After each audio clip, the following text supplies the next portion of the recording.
Je fais partie de cette génération où l'autonomie, s'individualiser, être libre est un facteur. On voulait quitter le patriarcat, quitter ces familles qui vous soumettaient, vous obligeaient à rester dans un même milieu, avec un même regard. Oui, oui, oui, oui. Ce qu'on n'avait pas vu dans ce goût de la liberté et de faire en sorte de couper les liens un peu partout, Freud nous aidait bien. Et ce qu'on n'avait pas vu, c'est qu'il y avait deux mamelles perverses qui allaient se mettre en place. En effet, l'être humain est un être de lien. On a un besoin constant de se lier à l'autre. Comment réparer ça quand on se coupe de la famille? Le travail ne suffit pas, les amis, il n'y en a pas beaucoup, donc comment on fait? Eh bien, on devient un consommateur. Je suis malheureux, j'achète, je ne suis pas bien, je vais au ciné. Je fais des choses avec de l'argent et des objets. Toutes ces choses-là ont amené à cette société qui aujourd'hui finit dans un écran et n'a plus besoin de personne. Mais ce que la seconde mamelle que je n'avais pas vue, qui avait nourri cette liberté, c'est la propriété.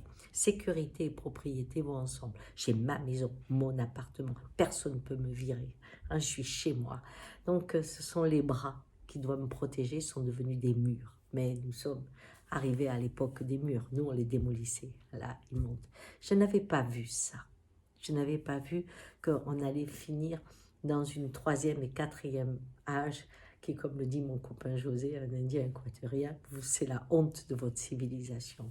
Le quatrième âge, on meurt tout seul. Et il est fréquent d'apprendre qu'une personne est morte depuis 2-3 mois dans sa maison. Et je me souviens de ce couple, enfin, où il y a eu l'âme sœur qu'on a trouvée. Et puis, en cherchant dans les papiers qui annonçaient, on a découvert le frère. En découvrant le frère, ben, lui aussi était mort depuis 2-3 mois. Donc cet isolement du quatrième âge, quand il a la sécurité de l'appartement, est terrible. Et quand il va dans les EHPAD, eh bien, qui justement aspire tous ces appartements avec des prix fous, c'est honteux aussi. Parce que il faut pas être une charge, il faut rester libre jusqu'à la fin. Et le troisième âge qui vit dans les associations, qui se sent utile, parce qu'enfin débarrassé de ce besoin de produire, il peut enfin donner.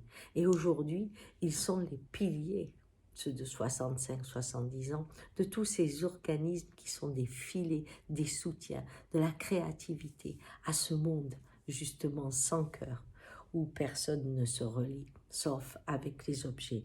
Alors évidemment, pendant le Covid, le confinement, eh bien, on a eu un taux de suicide très important parce que là, ils étaient revenus au temps où le lien était le plus important. Pas forcément des liens comme Walt Disney heureux et béat, des liens où on se dispute, on s'aime, on a des victoires et des défaites, mais du lien humain et pas forcément des objets à consommer. Voilà, nous en sommes là et je crois qu'aujourd'hui, pour traverser ce chaos, eh bien, il y a besoin de solidarité. Alors, laissez ces personnes vous inspirer, car dans les thérapies, souvent j'entends « Heureusement qu'il y avait ma grand-mère, heureusement qu'il y avait mon grand-père, heureusement qu'il y avait ces gens qui avaient fait la route et qui avaient commencé à devenir légers. » Ciao.